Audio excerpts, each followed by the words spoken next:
ऐसा कहेंगे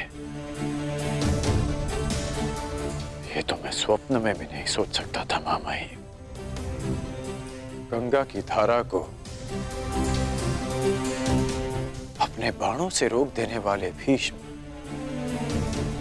गुरु परशुराम से अपराजय रहने वाले भीष्म आज युद्ध से भयभीत हो गए।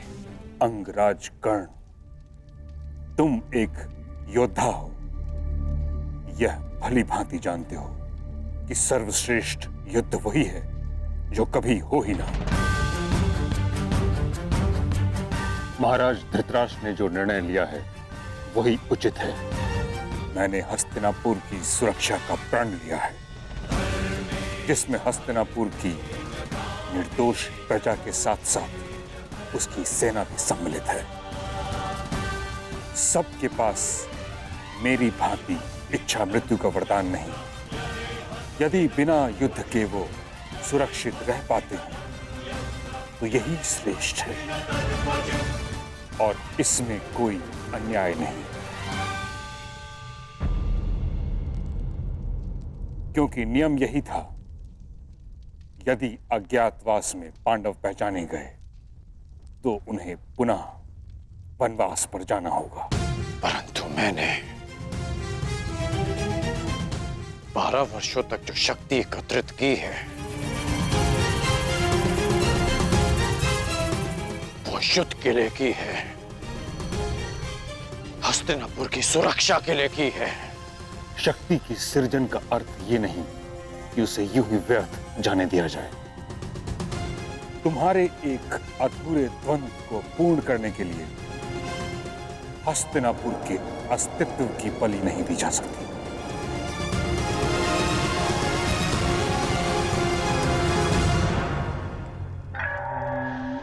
शांत महाबली कर्ण, शांत हो जाइए महामहिम।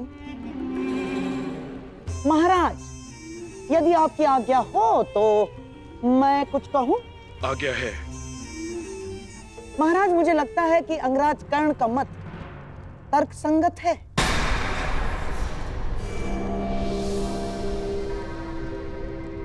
हमें युद्ध के लिए प्रस्तुत हो ही जाना चाहिए महाराज, क्योंकि यही योद्धाओं के लिए उचित होगा। मामा श्री, अब हाँ मेरे प्यारे सम्राट, कर्ण बिल्कुल उचित कह रहा है। और क्या हस्तिनापुर की शक्ति पर तुम्हें तनिक भी विश्वास नहीं? अपनी गदा पर, दुशासन के बाहुबल पर, अंगराज के तेज पर, गुरु द्रोणाचार्य के धनुर्ज्ञान पर और महामहिम के प्रहार पर तुम्हें तनिक भी विश्वास नहीं है दुर्योधन? इन सब वीरों के रहते यदि हमने कायरों की भांति पांडवों को वन में भेज दिया तो क्या लाभ?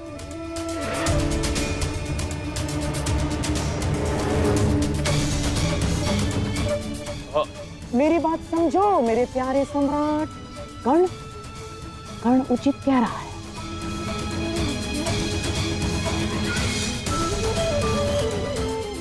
इतिहास हमें युद्ध में छल करने वाला कृपण समझे, उससे अधिक श्रेयस्कर।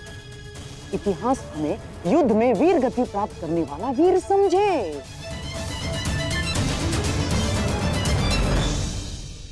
महाराज, क्या आप अपना नाम इतिहास में एक भयभीत पुत्रमोही सम्राट के रूप में लिखवाना चाहेंगे?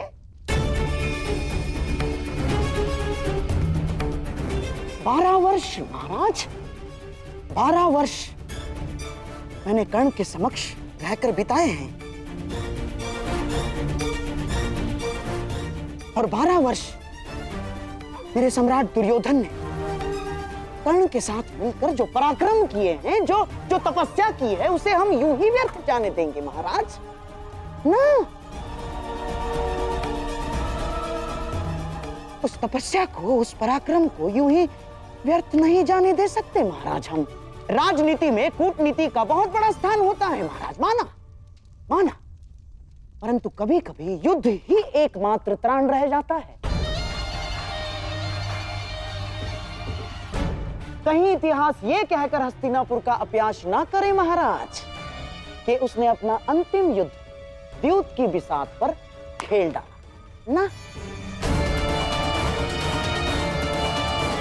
विश्वास करो दुर्योधन, यही एकमात्र अवसर है।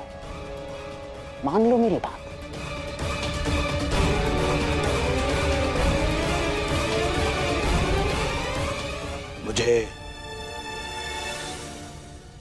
मुझे स्वीकार है।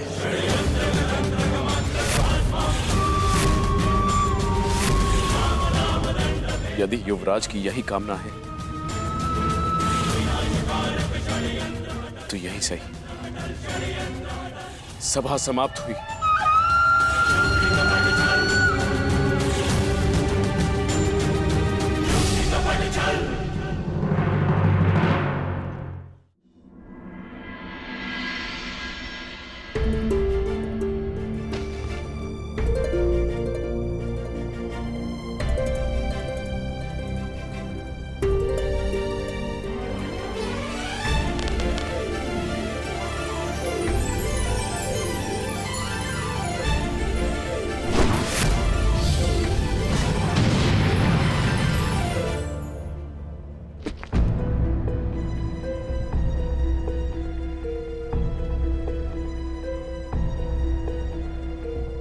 मेरा तुनीर कहाँ गए?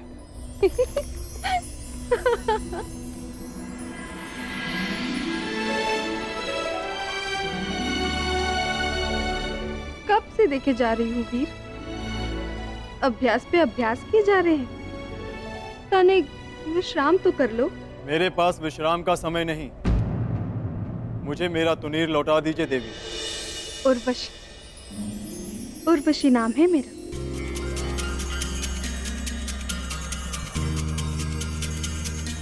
देवलोक की प्रधान अप्सरा हूँ मैं। हम स्वर्ग भ्रमण पर जा रहे हैं, आप भी चलिए। क्षमा चाहता हूँ देवी, मैं यहाँ स्वर्ग भ्रमण के लिए नहीं आया। मैं यहाँ इसलिए आया क्योंकि मुझे कुछ पापियों को नरक का मार्ग दिखाना है। शीघ्र अपना अभ्यास समाप्त करके मुझे अपने भ्राताओं के पास जाना है।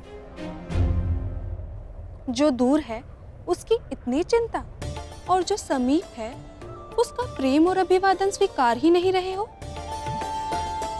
मैं तुम पर मोहित हूँ वीर, मुझे प्रेम दान करो, मेरे मन की अग्नि को शांत करो। क्षमा कीजिए देवी, मैंने 13 वर्ष का ब्रह्मचर्य व्रत लिया है। प्रणीपा।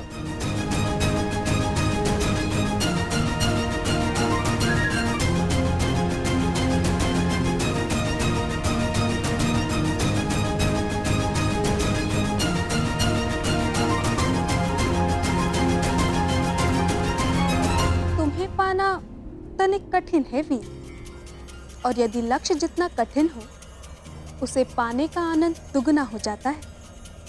आपको अपना ब्रह्मचर्य व्रत तोड़ना ही होगा।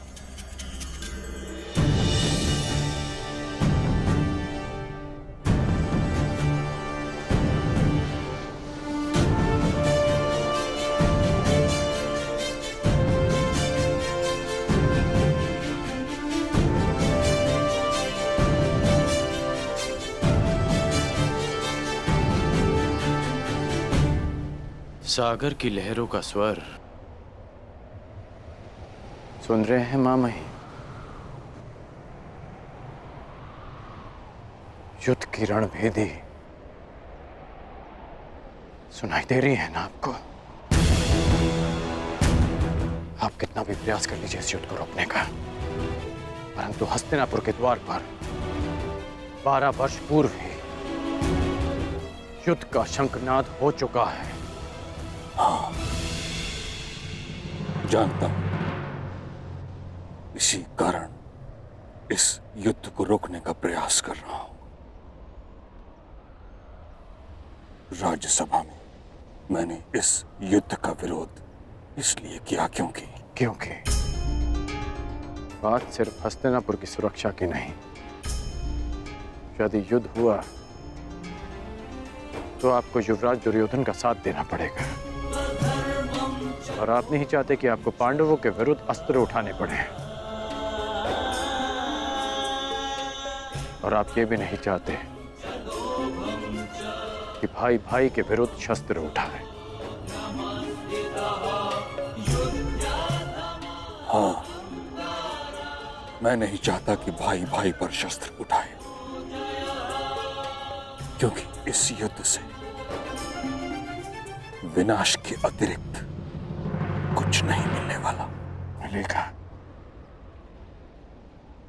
अवश्य मिलेगा मामाही। परिवर्तन, न्याय, अधिकार मिलेगा जो इसके योग्य होगा। युद्ध तो होकर रहेगा मामा, युद्ध तो होकर रहेगा मामा।